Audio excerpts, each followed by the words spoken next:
Olá, pessoal, tudo bem com vocês? Bem, o meu nome é Rebeca Benkendorf, eu sou a professora de vocês e vou dar início agora à nossa aula 5 da nossa terceira sequência didática.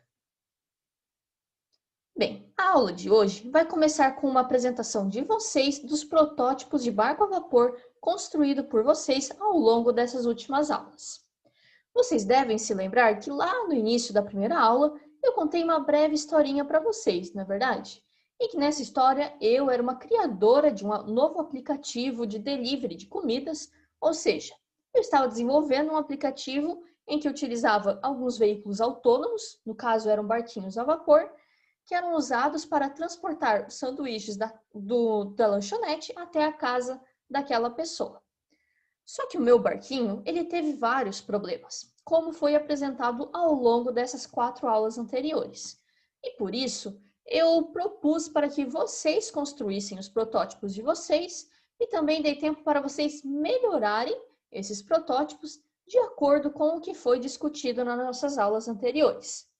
Por isso, na aula de hoje, eu quero que vocês apresentem para mim e para os seus colegas o porquê eu devo escolher o protótipo de vocês para fazer parte dessa minha frota de veículos desse delivery de alimentos.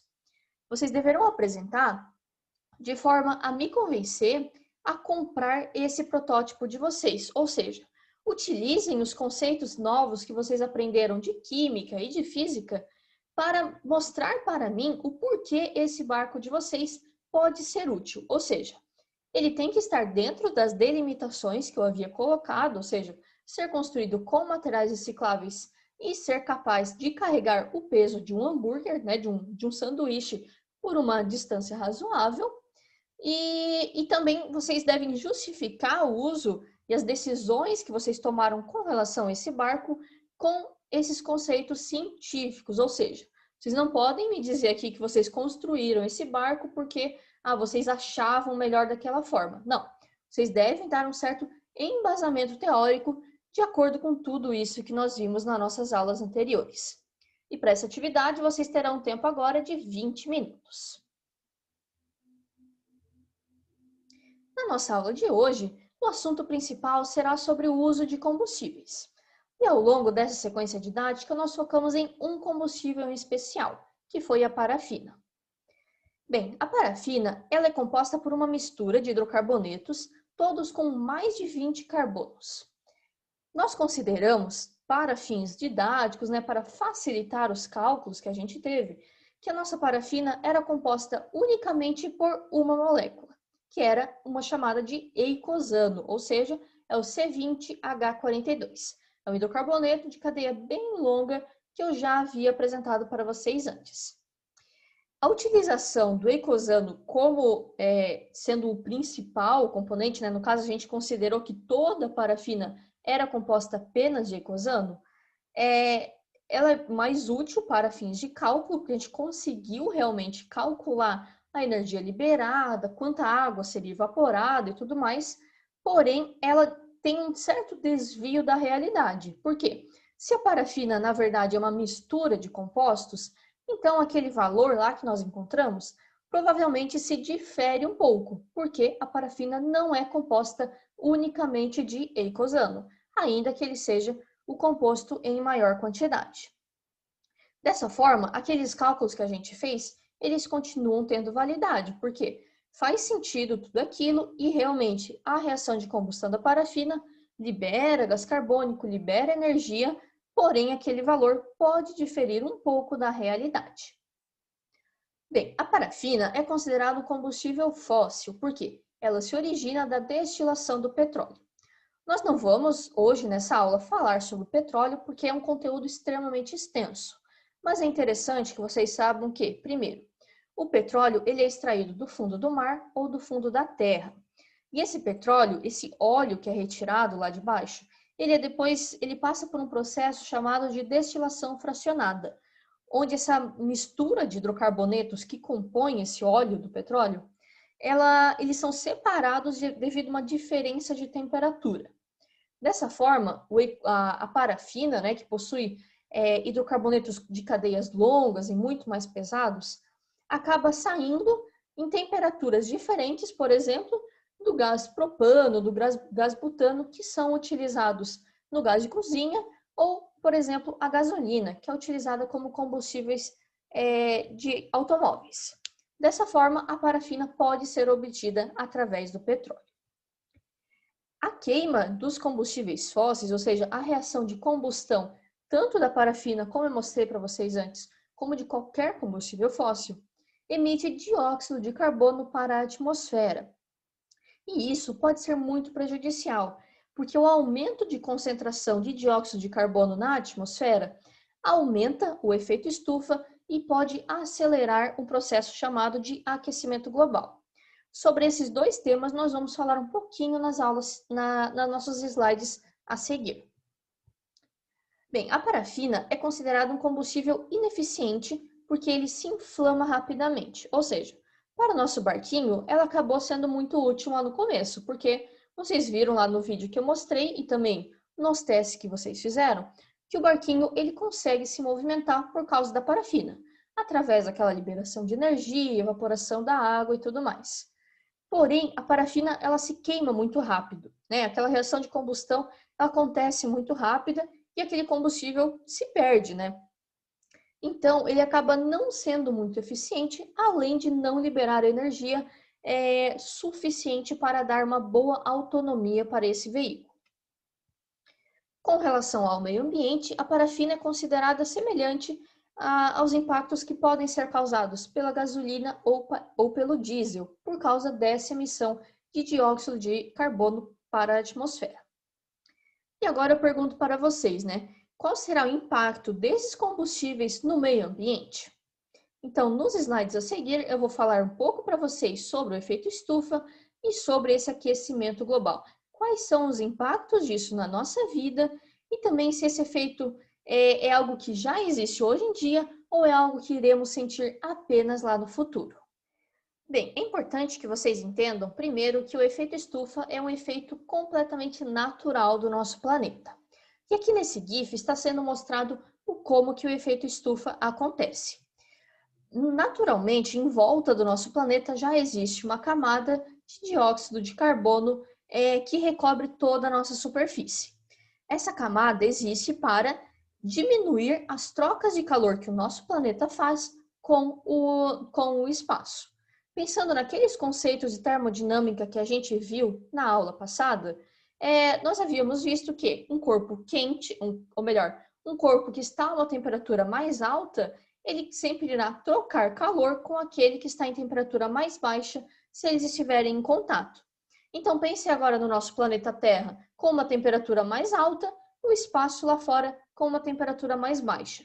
Se nós não tivéssemos essa camada do efeito estufa, haveria uma troca de calor muito mais frequente e o nosso planeta teria uma temperatura mais baixa, que na teoria seria de cerca de menos 15 graus Celsius, ou seja, nessa temperatura muitas espécies nem existiriam. Porém, essa camada do efeito estufa impede parte dessa troca de calor do planeta com o espaço. Dessa forma, a temperatura aqui no nosso planeta é agradável e consegue dar origem à vida. Porém, o que acontece é que com a Revolução Industrial, a utilização de máquinas a vapor e também o advento dos veículos que utilizam combustíveis para se movimentar, acontece que a emissão dos gases de dióxido de carbono e também os outros gases que auxiliam nesse efeito estufa acabou aumentando muito rapidamente. Então, essa camada, como mostra aqui o GIF, ela acabou ficando ainda mais grossa, ou seja, ficou mais difícil do nosso planeta trocar calor com o exterior. Dessa forma, a maior parte do calor acaba ficando aqui na Terra e essa diminuição da temperatura não acontece com tanta frequência e assim a temperatura do nosso planeta aumenta, o que pode ser visto por um efeito chamado de aquecimento global. Aqui esse GIF está mostrando como variaram as temperaturas médias ao longo de alguns dos últimos anos. E a gente consegue perceber que lá pelos anos 1980, essas linhas aqui no círculo estão mais próximas do centro, certo? E conforme nós vamos avançando nos anos, essas linhas vão indo cada vez mais para o exterior, ou seja, representando aumentos de temperatura a cada ano que passa, o que pode ser muito prejudicial. Nesse slide agora, eu vou mostrar para vocês algumas das consequências que podem existir por causa do aquecimento global. Primeiro, falando agora sobre as consequências atuais, aquelas que nós já sentimos o impacto causado por esse aumento da temperatura global. A primeira delas é a redução das geleiras, como a gente vê aqui nessa imagem, né? Eu trouxe um urso polar que está infelizmente perdendo parte do seu habitat natural por causa desse aumento da temperatura da Terra. Consequentemente, isso leva a um aumento do nível dos oceanos e também ondas de calor cada vez mais intensas. Porém, esses são os impactos atuais. E existem também os impactos que nós não sentimos hoje, mas que eles já são previstos que irão acontecer nas próximas décadas. Por exemplo, os problemas de saúde serão cada vez mais frequentes. Entre eles, os principais são os problemas respiratórios. Por quê? Imaginem que esse aumento da concentração de gases no ar que nós respiramos. Isso pode levar a problemas pulmonares, né? Ingerir cada vez uma quantidade maior de dióxido de carbono não faz bem ao organismo. Poderão ocorrer também mudanças de clima mais frequentes e mais extremas, também alguns eventos climáticos, né, como a gente vê esses grandes furacões, alagamentos, essas grandes enchentes podem ser mais frequentes. As atividades econômicas serão sim prejudicadas e muito, porque imaginem agora os países que dependem unicamente do agronegócio, ou um país como o Brasil, que produz uma quantidade muito grande de alimentos, até para os outros países do mundo. Essas atividades econômicas dependem muito do clima em que aquele local, onde aquela plantação está sendo feita, né? Então, se a gente tem uma mudança de clima mais frequente, essas atividades serão também prejudicadas.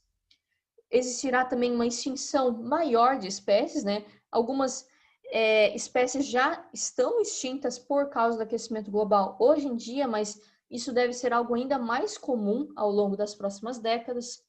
Mudança na migração de alguns animais, muito também pela destruição dos seus habitats naturais, e também o derretimento das calotas polares, causada por esse aumento da temperatura. E qual a conclusão que a gente chega com todas essas consequências, né? É que reduzir as emissões é caro, porém as consequências do aquecimento são muito maiores. Muitos países deixam de incentivar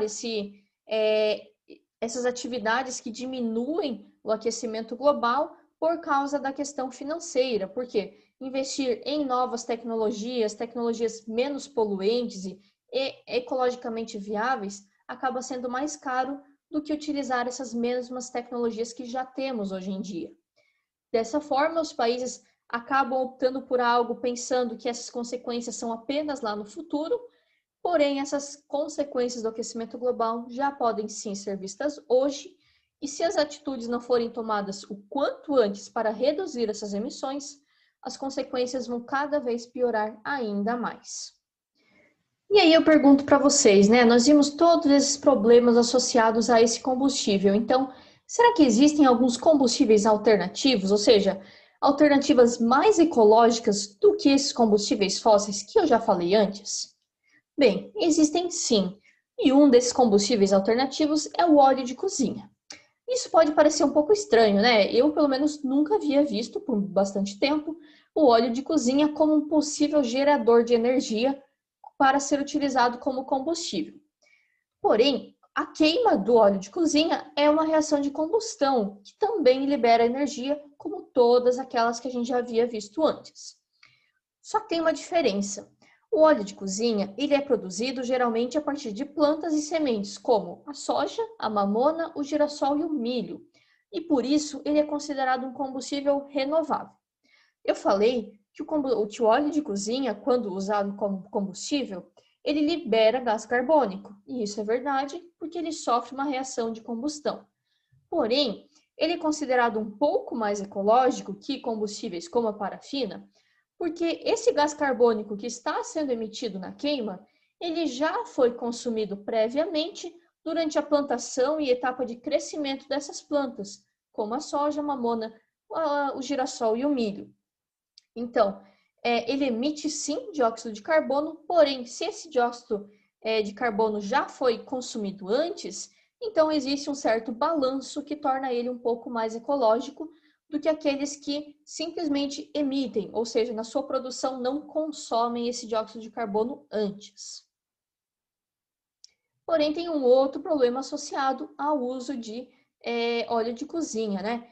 Que vocês já devem ter ouvido várias vezes e visto algumas campanhas sobre o descarte incorreto desse óleo na cozinha. Por quê?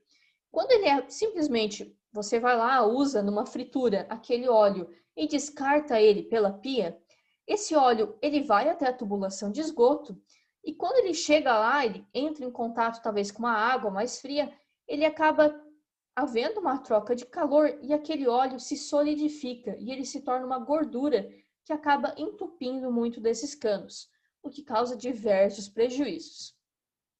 Outra questão relacionada ao óleo é por ele ser uma substância insolúvel com a água, ou seja, ele não se mistura com a água. Tanto que isso vocês também já devem ter visto ao misturar uma gotinha de óleo em um copo d'água, por exemplo. E qual que é a consequência disso, né? Se esse óleo que foi descartado incorretamente no esgoto, ele chega a ter contato com água de rio, por exemplo, ou de um lago, onde muitas vezes esse esgoto é descartado, tenham noção que, como mostra aqui nessa imagem, 1 litro de óleo usado de fritura contamina cerca de 20 mil litros d'água, ou seja, ele acaba tendo um espalhamento muito grande e acaba formando uma película sobre aquele corpo d'água. E o que isso tem de ruim, né? Imaginem que boa parte do oxigênio que é consumido na água por plantas e por peixes e alguns animais pequenos, ele é produzido por fitoplânctons, que são pequenos seres vivos que vivem sobre a água.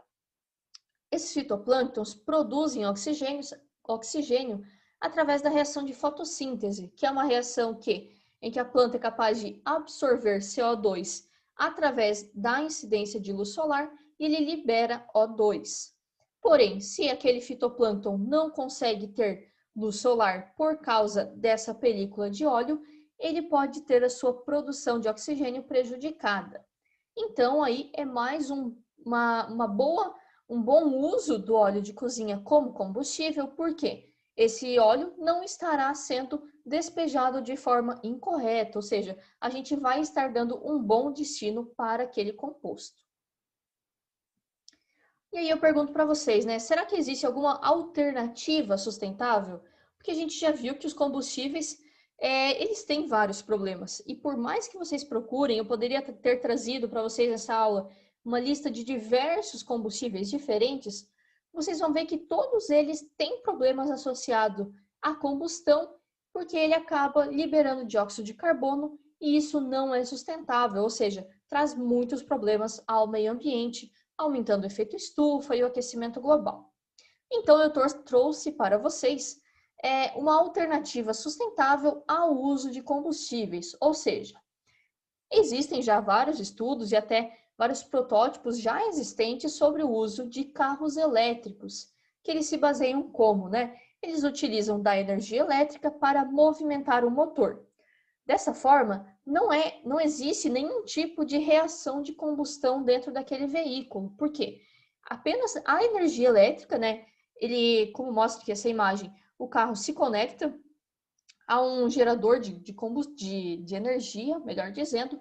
Essa energia carrega uma bateria que faz com que esse carro tenha uma certa autonomia, ou seja, ele possa se deslocar apenas consumindo essa energia armazenada na bateria. Ele não emite nenhum gás poluente, ou seja, aparentemente ele é a solução ideal, tanto que ele é visto por muitos como o futuro dos carros, dos automóveis que serão utilizados. Porém, a gente tem que considerar um certo problema associado ao uso desses veículos. Quando se aumenta uma frota de veículos elétricos em uma cidade, aumenta também a demanda de energia elétrica, certo? Porque aquela cidade terá que ter mais fontes de energia que produzam essa energia elétrica. E aí vem uma pergunta para vocês. Vai adiantar eu utilizar um veículo elétrico se para isso for construído naquela cidade uma usina de carvão, por exemplo, que é uma usina que gera energia a partir da queima do carvão, que é um combustível fóssil? Imaginem, será que essa poluição, né, essa emissão do dióxido de carbono não vai estar apenas sendo deslocada de um local para o outro? Porque se vocês verem na prática, né, em vez do carro estar emitindo aquele dióxido de carbono, aquela emissão vai estar apenas acontecendo a alguns quilômetros dali, naquela usina de geração de energia. Então, para ser incentivado o uso de veículos elétricos, deve-se também ter um investimento em criar fontes de energia, né, matrizes elétricas que sejam sustentáveis. Ou seja, os países devem investir em, por exemplo, usinas eólicas e usinas solares, que são consideradas as menos poluentes de todas. Bem, nos encaminhando agora para essa parte final da nossa aula, vamos fazer uma breve revisão de tudo que nós vimos ao longo dessa sequência didática. Nós iniciamos lá 5 aulas atrás, no momento em que eu propus para vocês um projeto. E nesse projeto, eu era uma criadora de um aplicativo de delivery de alimentos e vocês seriam os criadores desse veículo que cumpriria essa função de transportar alimentos de um local até o outro. Ou seja, vocês deveriam construir esses protótipos de barcos a vapor. Para entender como esse barquinho iria se movimentar, eu mostrei para vocês sobre a lei de Newton, a terceira lei de Newton, que é a lei da ação e reação. Expliquei para vocês que o barquinho só consegue se movimentar por causa dessas forças de ação e reação serem aplicadas em corpos diferentes, o que faz com que o barquinho seja praticamente empurrado para frente por causa da água. E também mostrei para vocês ainda nessa primeira aula o protótipo que eu havia construído. Porém, aquele meu protótipo tinha vários problemas que foram discutidos ao longo das aulas seguintes. Nós iniciamos abordando sobre a queima da parafina. Nós entendemos o como que ela acontece, qual a reação envolvida, qual a energia liberada e também os problemas associados a ela. Estudamos depois sobre a evaporação e condensação da água, as mudanças de estado físico, calculamos qual quantidade de água que poderia ser evaporada com aquela quantidade de parafina queimada. E depois disso nós estudamos um pouco a distância que esse protótipo poderia percorrer e também quanto combustível seria gasto.